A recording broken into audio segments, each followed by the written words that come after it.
Всім добрий вечір.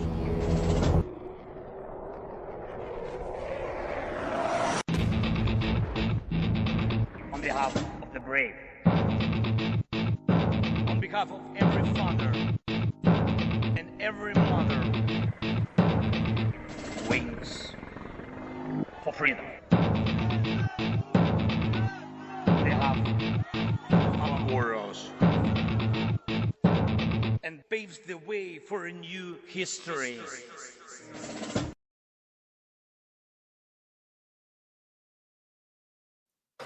Hello and welcome to Tochnyi Weekly, the show that gets behind the headlines to discuss the Russian invasion of Ukraine. We have a nice little show for you today. First, I will present the news as always. That'll be followed by our report from Mr. German Aid to Ukraine, and then we'll maybe have a little discussion, and that'll be followed by Q&A from you guys. So if you have any questions in the live chat, feel free to type them in at any point and ask, and we'll do our best to answer them towards the end. With that, if you could, please hit that subscribe button, hit that like button for the stream. It really helps us out. I know it's probably annoying that I have to do that every time, or that you guys have to hear that every time, but it's really, really important, particularly because every week it's kind of a crapshoot whether or not we are given monetization or not. We don't really care about the money itself. We just pay any money that we make if we ever took it. I don't think we've actually taken any YouTube money yet. It would just go to maintaining the website and stuff. We're a nonprofit. We're not doing this for money, but having monetization rights is really important for YouTube promoting our stuff. And they demonetize like every other video, something like that. So they just don't like the subject matter. They don't like that we cover this spicy geopolitical topics where, people are fighting, in such a way that they might not be around the next day. They don't like that stuff. So it's very important and very helpful to us that you guys just kind of cut through all that noise and just like and subscribe. That kind of tells YouTube, like, we don't care that these guys are spicy. They're doing good work. So we really, really appreciate your guys' help. We get like a lot of support for how big our audience is from you guys. So thanks so much. Everything we do, it's only possible because you guys have been there supporting us like so strongly. So thanks again. And yeah, we just implore you, please like and subscribe. You can follow us on social media on Twitter and Blue Sky. Those are the two ones we hang out on. Feel free to mention us on other platforms where we don't talk as much.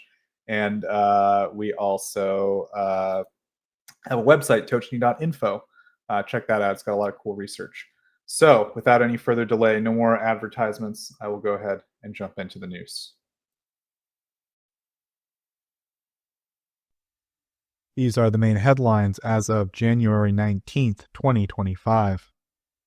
There were a significant number of strikes on Russia this week by Ukrainian drones. I've done my best to compile the information, and I apologize for any possible redundancy.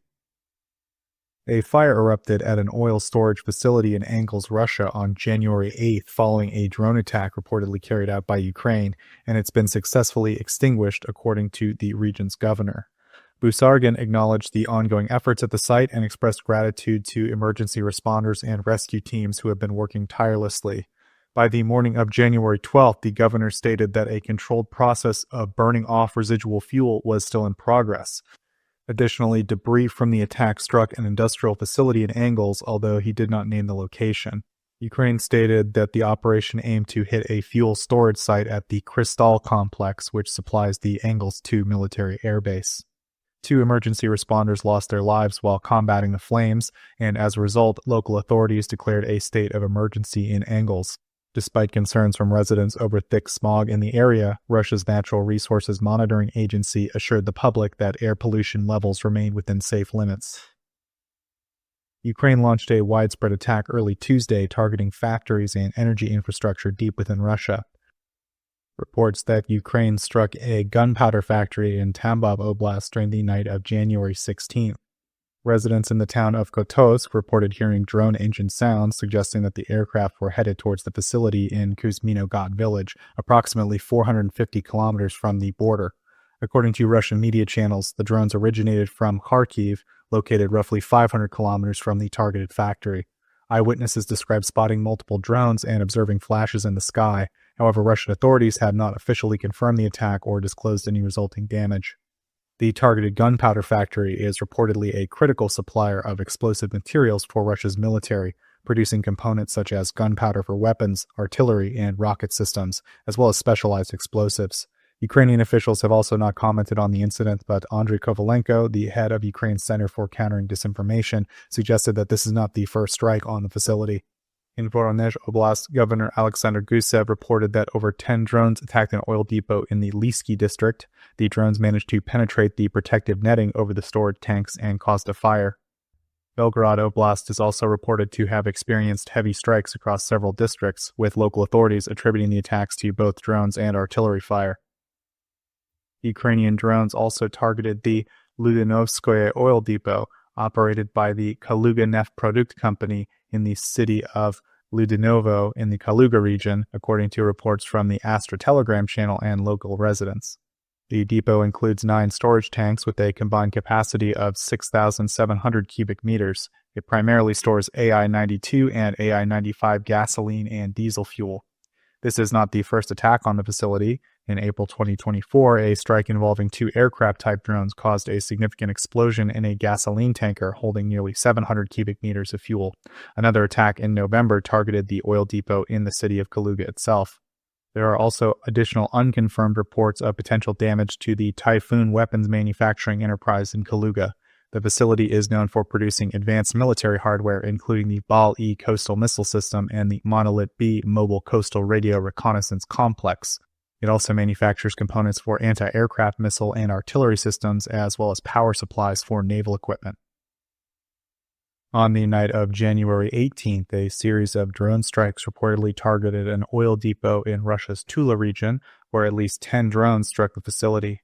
The governor of the Tula region confirmed that a fuel tank caught fire at a local enterprise and that firefighting teams were actively working to contain the blaze. Eyewitness reports and footage shared online depicted drones striking the facility, which is said to support the logistical operations of Russia's military. In other operations news, a critical coal mine in the village of Pishchane near Pokrovsk in Donetsk Oblast has been intentionally destroyed to prevent Russian forces from utilizing it for troop movements. The mine, known as Number 3, held strategic importance due to its proximity to the front line and its role in supplying high-grade coal to Ukrainian steelmakers. According to reports, the mine's entrance became increasingly hazardous because of sustained Russian shelling. In early December 2024, miners began accessing the mine through an alternative entry point, significantly extending the time required for descent up to 2 hours. They used conveyor belts, typically meant for transporting coal, to exit the mine more quickly. However, frequent attacks disrupted the power and ventilation systems, often forcing emergency evacuations. Despite these challenges, efforts to keep the mine operational were deemed vital for Ukraine's economy. The coal it produced is essential for domestic steel production, supporting critical industries during the war.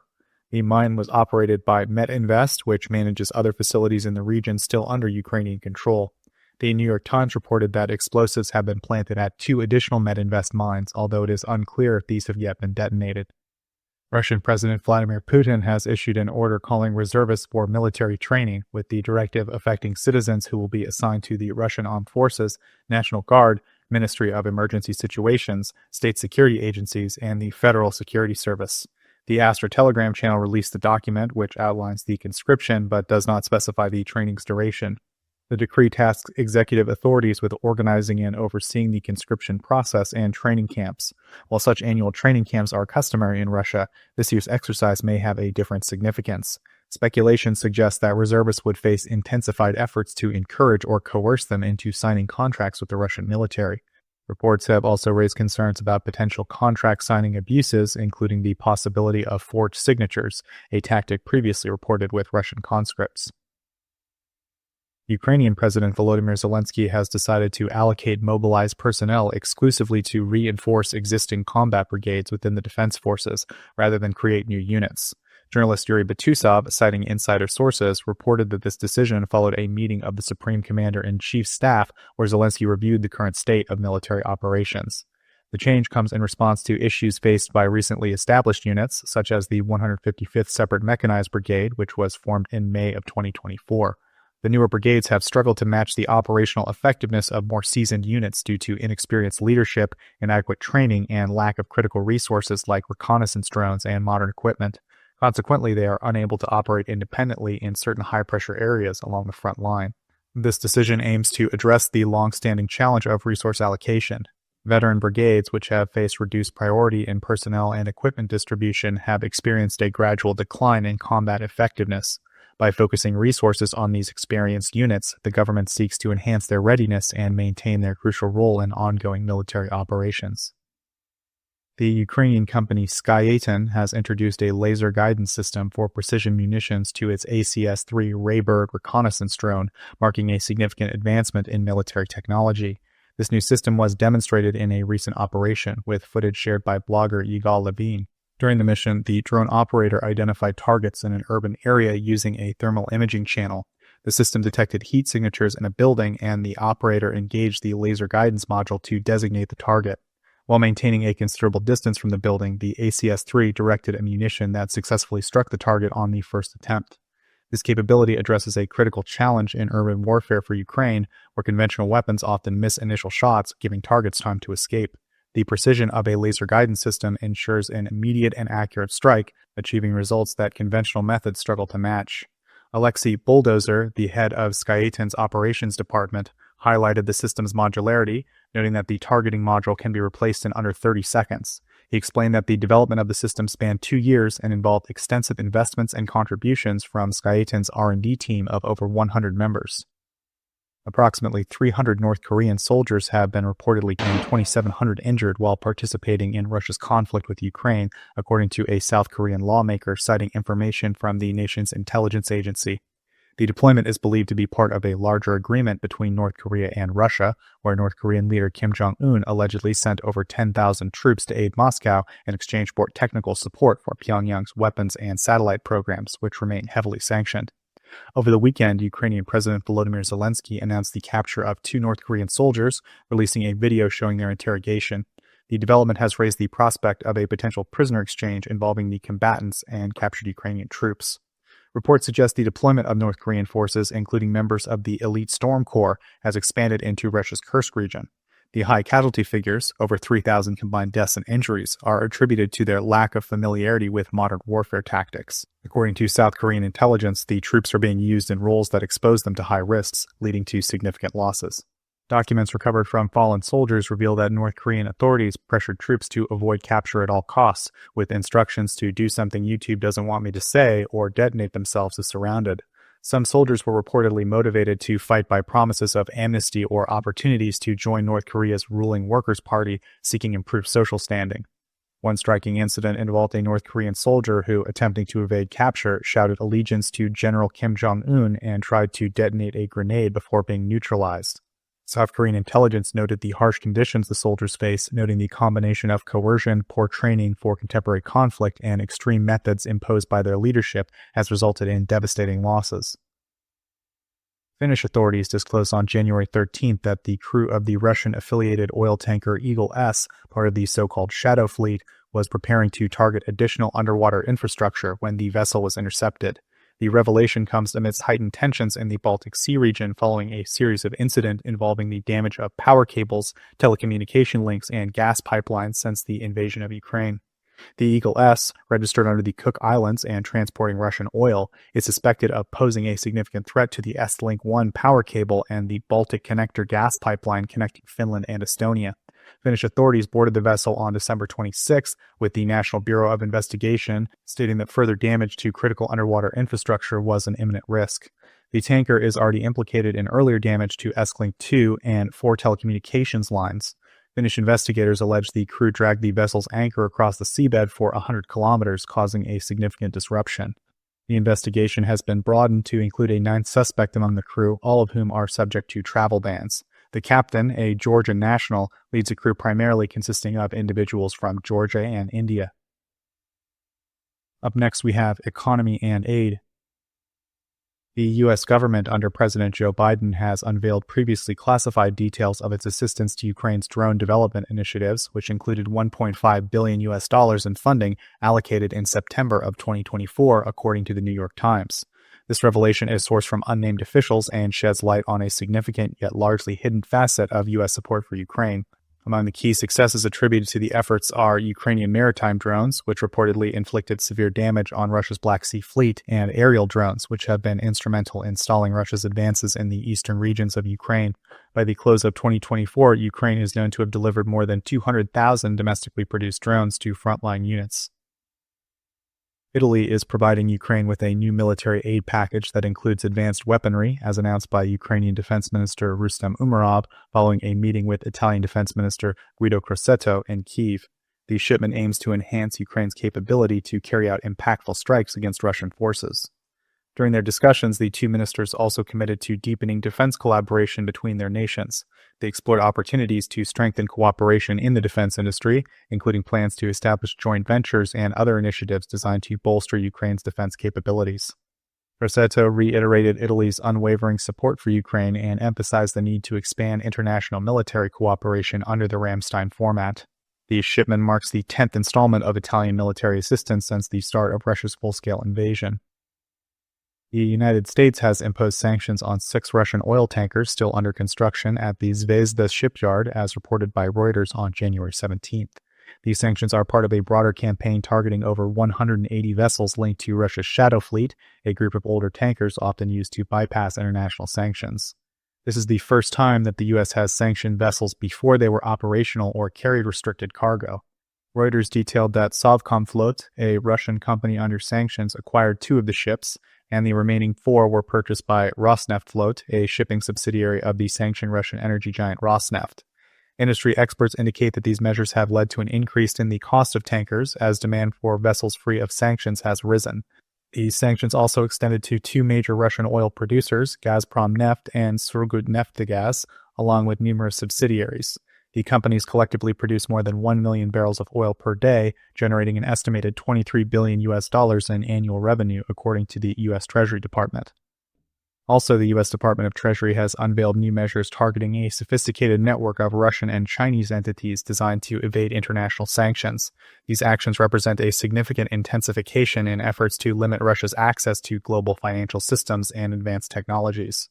At the core of the sanctions is a network of regional clearing platforms identified in both Russia and China. These platforms are reportedly used to facilitate cross-border transactions for restricted goods, circumventing international restrictions. The Treasury named 15 of these entities and 1 individual involved, including 6 Russian organizations and 9 Chinese firms. The measures also highlight U.S. concerns about China's role in aiding Russia's military capabilities despite existing sanctions. According to the Deputy Treasury Secretary, the measures aim to disrupt Russia's ability to bypass sanctions and acquire materials necessary for its military actions in Ukraine. Among the organizations targeted is Kyrgyzstan-based OJSC Karamet Bank, which reportedly collaborated with Russian officials, and Pромsvязьbank, a sanctioned Russian bank, to implement evasion schemes. The bank was allegedly acquired in 2024 by interests tied to a Russian oligarch to establish a hub for sanctions evasion. Several major Russian financial institutions, including Sberbank, Alfa-Bank, Sovcombank, T-Bank, and Bank Tochka, have also been implicated in the clearing platform scheme.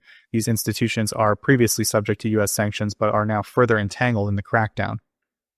The State Department has also complemented these actions by sanctioning another 150 entities and individuals with a primary focus on Russia's defense industry and its international supporters. India has announced plans to stop using oil tankers sanctioned by the United States for their involvement in transporting goods for Russia. An Indian government official speaking anonymously due to the sensitivity of the matter stated that the vessels will be prohibited from unloading cargo in India. However, exemptions apply to tankers chartered before January 10th, provided they complete unloading by March 12th. The official noted the broader consequences of the sanctions would become evident within around 2 months. Despite the challenges, the official indicated that the oil supply is not expected to be a major issue as a result. OPEC nations have a surplus production capacity of 3 million barrels a day, and additional supplies can be sourced from non-OPEC producers such as the US, Canada, Brazil, and Guyana. Indian refiners are currently in talks for long-term agreements with Middle Eastern suppliers and may seek additional volumes depending on market conditions. However, Indian refiners might lose access to discounted Russian crude if availability decreases due to the sanctions. The official suggested that Russia would likely find alternative methods to deliver its oil to India. Meanwhile, Indian banks will require proof of origin for all oil shipments to ensure compliance with sanctions and avoid dealings with restricted suppliers. EJSC Ukernafta has completed its first drilling operation in over a decade at one of its newest and most promising oil fields, according to a company statement. The field was discovered in 1990 and presents a significant logistical and operational challenge due to its location at 1,080 meters above sea level in a mountainous region with limited infrastructure. To enhance the production, the company plans to construct 10 additional wells, with 5 slated for 2025 and the remaining 5 for 2026. Efforts are also underway to expand pipeline capacity as existing infrastructure is insufficient to handle the anticipated production increase. The company's director highlighted the complexity of the operation, noting that external operators declined involvement due to the site's difficulty. Ukernafta has instead relied on its own drilling equipment to carry out the project. The field's last major infrastructure updates occurred in 2011. Up next, we have international relations. Iran has reportedly initiated covert diplomatic efforts aimed at securing Russian support and expertise for advancing its nuclear program, according to a report by The Times that cites Western intelligence sources. These efforts have included trips to Moscow by a prominent advisor to Iran's supreme leader, Ayatollah Ali Khamenei. Ali Larijani is said to have held discussions with Russian officials during multiple visits in late 2024. Beyond nuclear assistance, Iran is allegedly pursuing advanced military equipment, such as the latest version of Russia's Su-35 fighter jet. Iran has also expressed interest in rebuilding its air defense infrastructure, which suffered significant destruction during Israeli strikes last year. The report also suggests that Iran is seeking Russian help in rearming Hezbollah, an ally whose weapon stockpiles have been severely diminished due to recent Israeli military actions.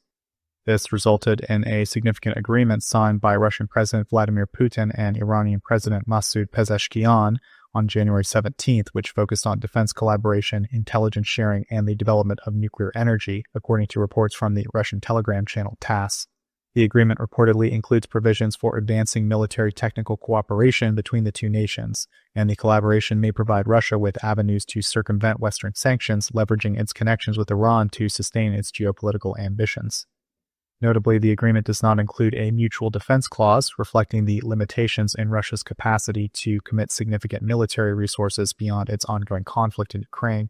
Instead, Russia appears to prioritize its agreements with North Korea to address its manpower shortages, as Iran is unlikely to contribute personnel to support Russian military operations. UK Prime Minister Keir Starmer has arrived in Ukraine on an unannounced visit, marking his first meeting with Ukrainian President Volodymyr Zelensky since taking office. During the visit, the UK and Ukraine are signing an agreement designed to enhance their defense collaboration and provide additional military support to Kyiv.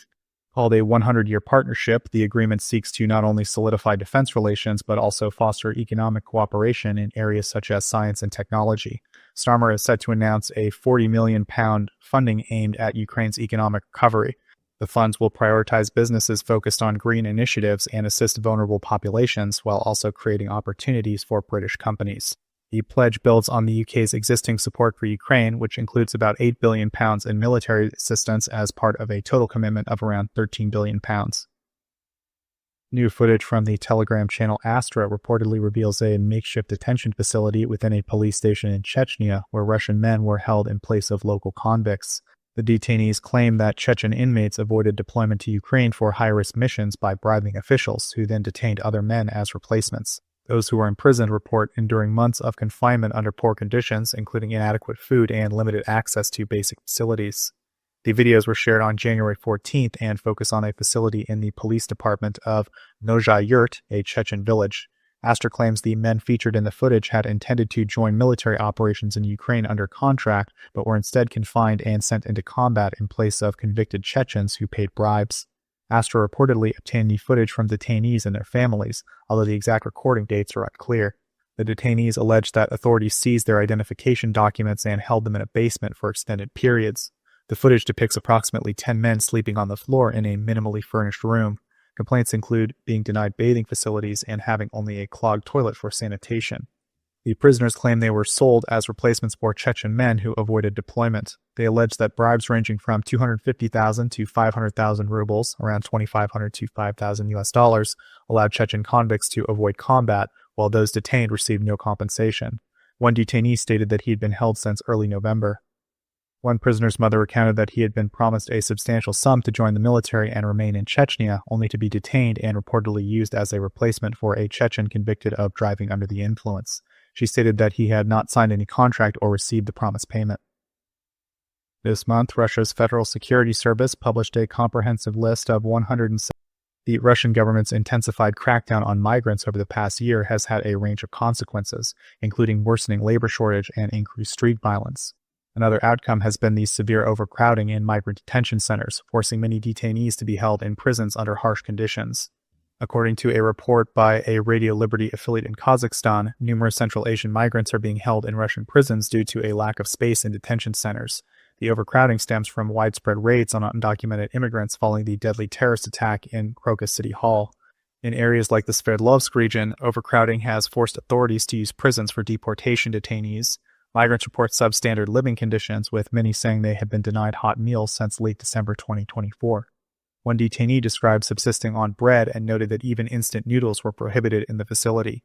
Efforts by families to deliver traditional foods like samsa and plov have been rebuffed, with prison staff emphasizing that the facility is not a detention center for migrants.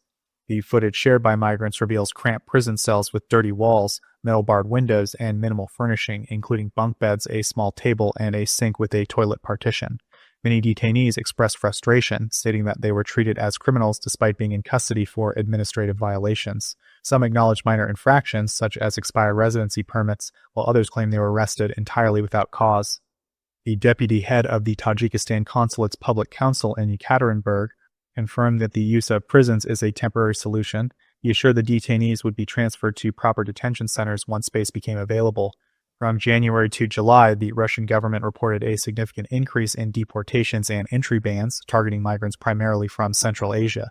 Over 143,000 individuals were denied entry during this period, while nearly 93,000 were deported, figures that reflect a sharp rise compared to the previous year.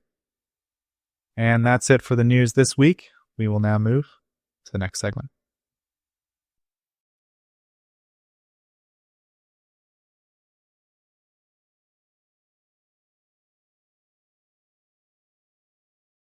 Yeah, and that's apparently me. Hello, guys. As always, I will now present this week's most important news from Germany regarding Ukraine in a short segment. We start with an update on military aid delivered by Germany, which was made public on Tuesday by the German government.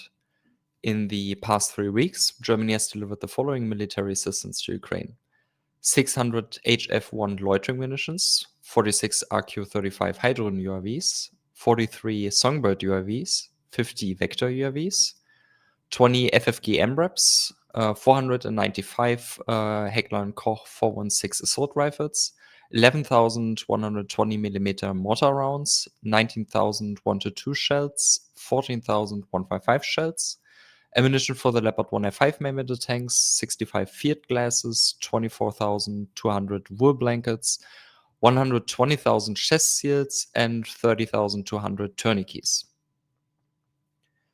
And already last but not least, on Wednesday, the Ukrainian Ministry of Internal Affairs has made public that Germany has provided them with 74 vehicles, which will soon be deployed with the National Police of Ukraine and the National Guard of Ukraine.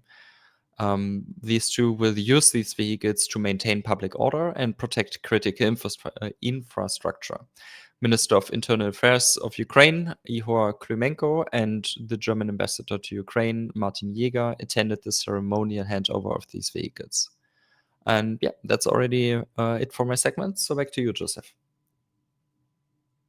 We've got an update. It's actually only 5 vehicles, they said. No, I'm just kidding. Yeah, we had a little conversation, just for information. We had a little conversation about this because Ukraine apparently said that they have that Germany has delivered 100 vehicles. Then a day later, the German embassy was going out and said they have delivered about 80 vehicles, and in the end, it was 74. So yeah. Thanks, Joseph. Thanks very much.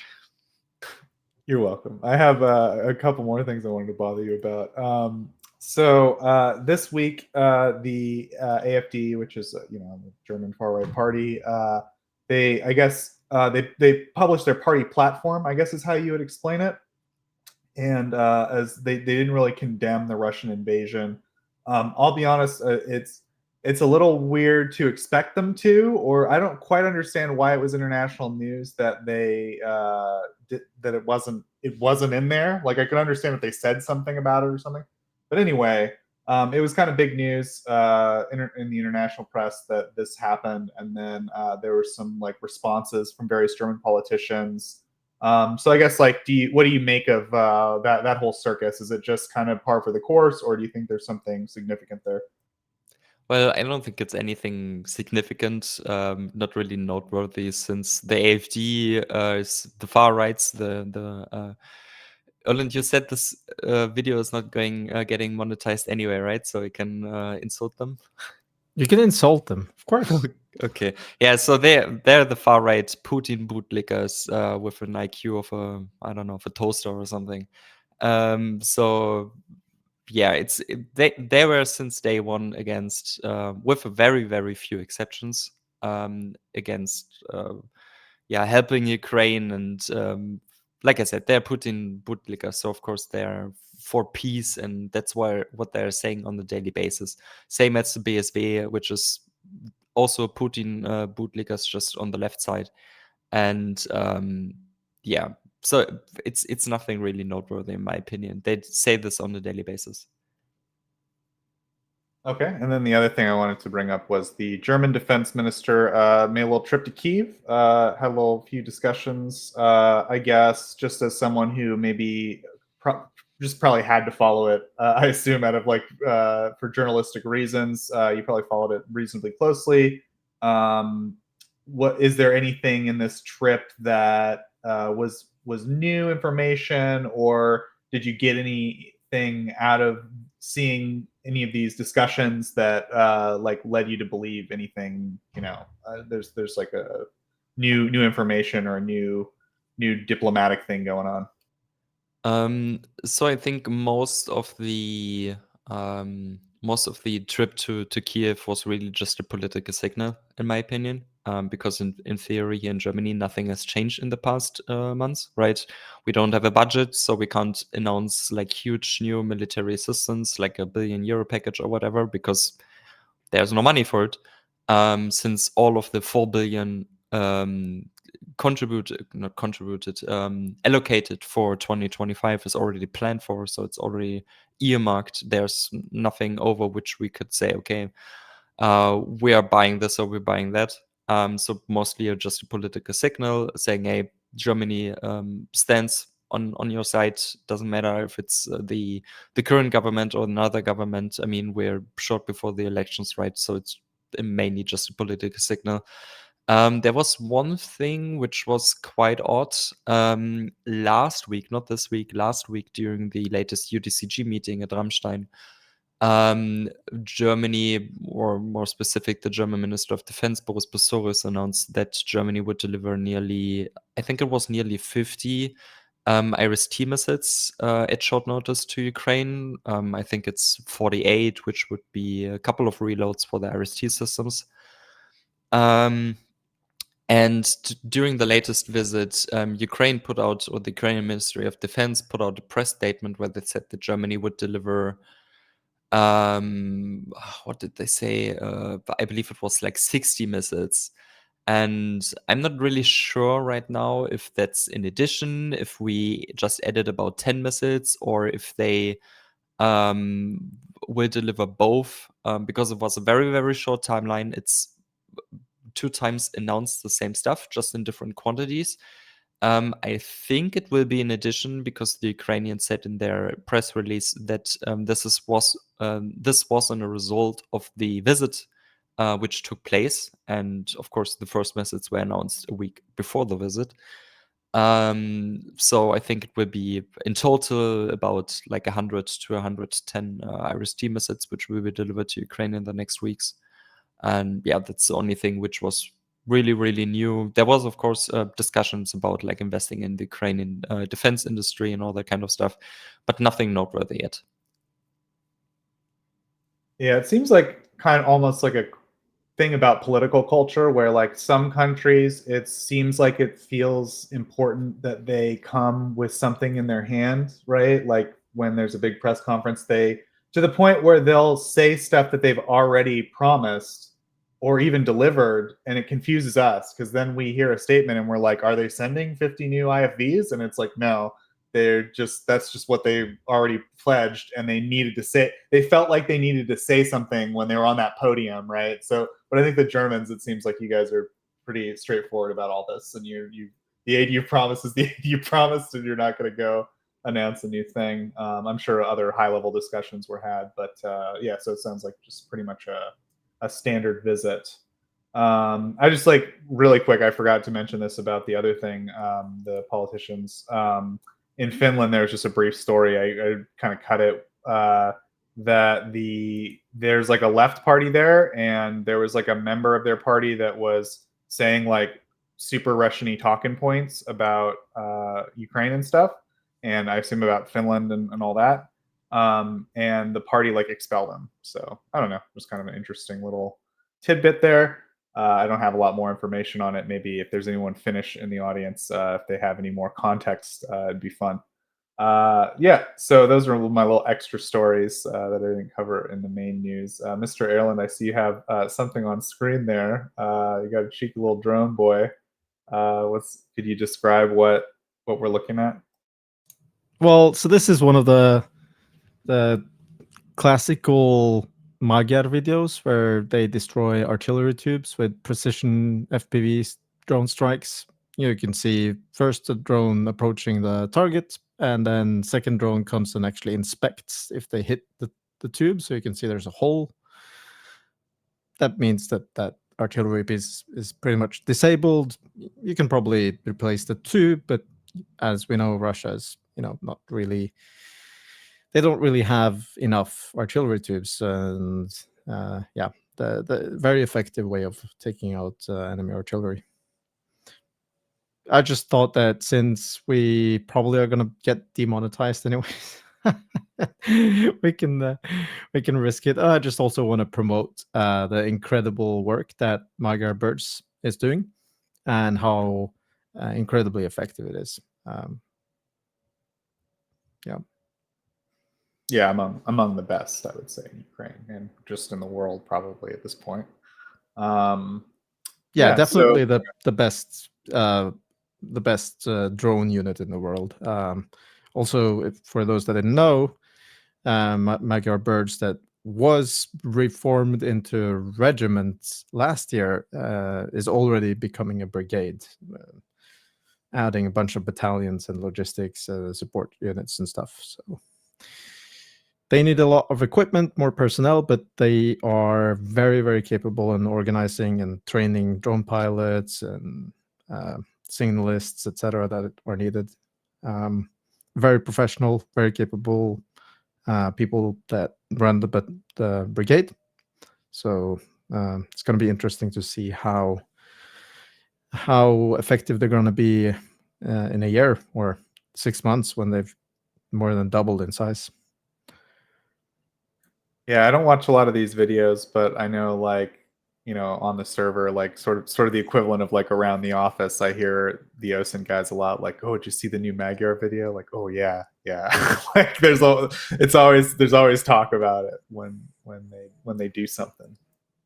Yeah, well, the thing is that they regularly drop videos like this, but sometimes there's just absolutely insanity. And last week, for instance, there was one there where they were a little bit 10 days ago, maybe 2 weeks ago, they had one where they absolutely demolished a Russian column, and then there was a funny video from Russians driving through all the destroyed equipment, and it was 5-6 minutes or 10 even minutes of straight driving, and it was just massive amounts of destroyed equipment that was all done by one drone unit. And it's so sometimes there's more exciting stuff being dropped, but regularly what they show is just massive amount of Russian equipment destroyed, and also making sure that enormous amounts of Russian fall asleep.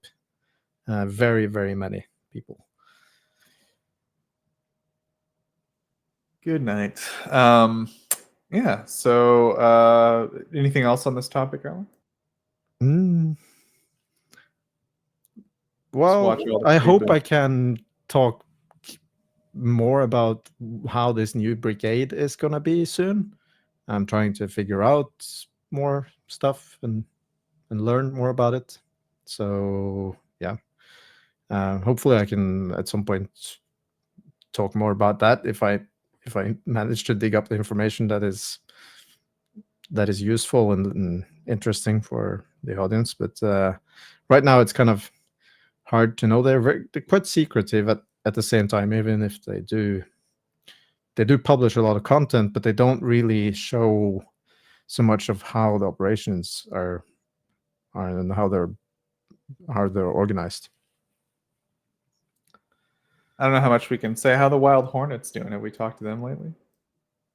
Oh yeah. I talked to some people there, and we see. So one thing that is evident, which I knew was going to happen, is that they are very heavily involved with Dronefall and Sky Rusoris. So the two programs that are financing interceptor drones. I'm not sure exactly how much, but they're building a lot of the drones that are being funded by Sternenko and Come Back Alive. So, yeah, I mean, they're doing well for sure. Yeah, it seems like I don't know. I remember like a while ago we were pretty worried about drone production and whether or not everyone would recognize how important drones were and actually allocate resources to scaling up production for Ukraine. I'm certainly not suggesting that like everything's solved or anything like that, but I think we learned this week that the U.S. spent about 1.5 billion in like discrete aid to domestic Ukrainian drone programs. And I don't know. It seems like I just remember vaguely, like at that time, Andrew said Ukraine needs, I think, around 4 billion or $8 billion worth of investment in their drone programs, and it seems like that about panned out, right? Like the UK gave I want to say 2 billion, and then the US gave 1.5 billion, and then like all the combined like drone capability coalition people gave, I want to say around $1 billion, something like that. So like I don't know. It seems like again, we're not out of the woods yet. Russia is still scaling up production. Ukraine needs more drones. Obviously, like any help people give to any drone stuff is always good stuff. But it seems like the program to increase Ukrainian drone production was significant, and a lot of countries participated in it and gave a decent amount of resources to it. Could have given more. And it had like a really good effect. I think that's like a conclusion we can pretty reasonably draw from, some of the videos we're seeing. I think so. It's a combined effort. Both logistically, there's components being brought in from Europe and being manufactured in Europe, high quality components, and also Ukraine's domestic production has drastically improved, both when it comes to their own components that they build. But also they have a lot more resources to acquire high end components as well, and also scale up production. So I mean there's quite well documented that Ukraine's drone program is going very well. What is a more challenging sphere is counter UAS, where Ukraine need more counter UAS radars. They need more systems similar to jammers and microwave weapons, or all these kind of things that are kind of not necessarily yet operational, but being developed because they are on the forefront of new style warfare, and they need this new stuff to be able to actually counter to the best possible way this challenge. And especially the fiber optic drones, you need kinetic or you can't just jam them. You can use microwave weapons and lasers and stuff, but you need some form of kinetic destruction of the drone to intercept it. And Ukraine just needs a lot more of those.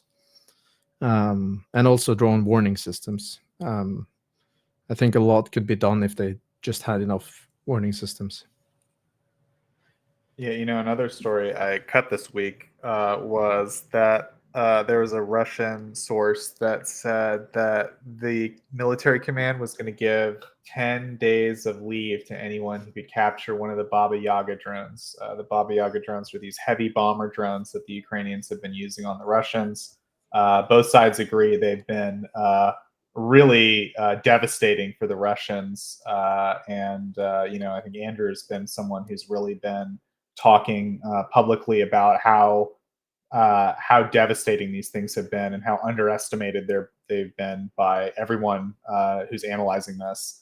So I don't know. It seems like just a testament to Ukrainian drone research and manufacturing capabilities that the Ukrainians are developing these drones that are able to confound the Russians so much that they're willing to punish their peasants less if they manage to actually capture one of these things so UG can take it apart and understand how it works.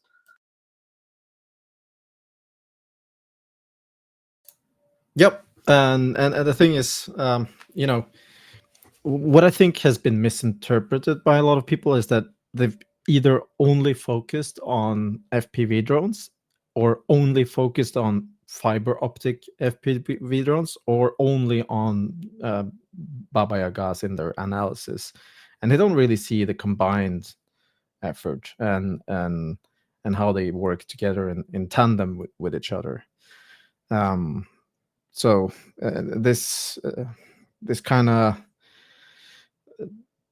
analysis of drone warfare is still kind of poor because there are very few people doing it. It's completely new, and also the resources and available data is limited, and it's also difficult to assess what data is actually representative and what is not, etc. So it's it's a news fair, so there will be a lot of bad analysis and wrong takes, but we try and provide what we can do, what we can contribute to the information sphere when we know we have solid data and actually the time to go through it and publish it, because that's a constraint, of course.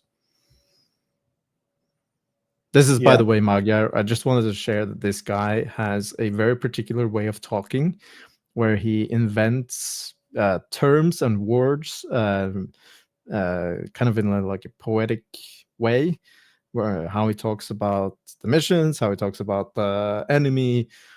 He invented a lot of funny words. And if you follow people on Telegram, I would highly recommend to follow Magyar. They also have a YouTube channel, so that's where this is shown from. But not everything is, of course, published on the YouTube channel.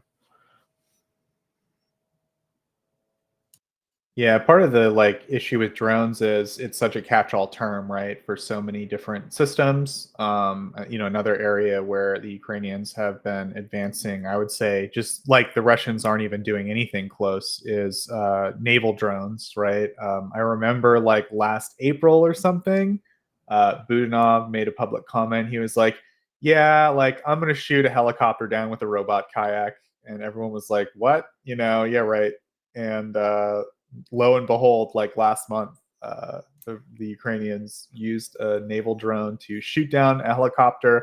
I'm Several. not sure. Yeah, several. Yeah, you're right. I'm not sure if they actually downed any of them, but it was mentioned that the helicopters would clearly need to go to repairs for a long time. It seems like, at least from Russian sources, one helicopter actually went into the sea and lost. The whole crew was lost. So nice. Yeah, that's great.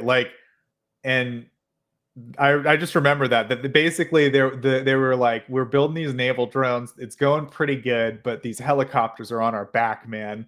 We're just gonna put a missile launcher on these things and deal with them. And to see to hear them just speculate that they could do that, and then in 6 months to see that is a reality on the ground. I don't know. There's just something really not just impressive, but also terrifying about how how quickly the drone game is changing and how quickly these capabilities can go from just like a pipe dream where Western analysts are like, yeah, right, to it happening. And then everyone's like, well, of course you could do that. You know what I mean? Like, I don't know, just the scale of evolution here and the pace of evolution in the drone game is really, really difficult, I think, to comprehend. And I think a lot of people take for granted what's going on to a certain degree. Yeah, and if they had better missiles and better equipment to put on these sea drones, then the results would have been even more devastating for the Russians, right? So they've done, really amazing things with relatively cheap means, but they're getting more and more advanced. And what I see is that, yeah, they're mitigating their problems with the helicopters, but they've also created a platform which, in theory, if it can perform stably enough and also have enough mass, so in enough numbers, it can perform some sort of a similar role to what a frigate would, of course, in a lot smaller capacity. But you have air defense, you have also naval artillery, because they're actually equipping this with artillery rockets as well.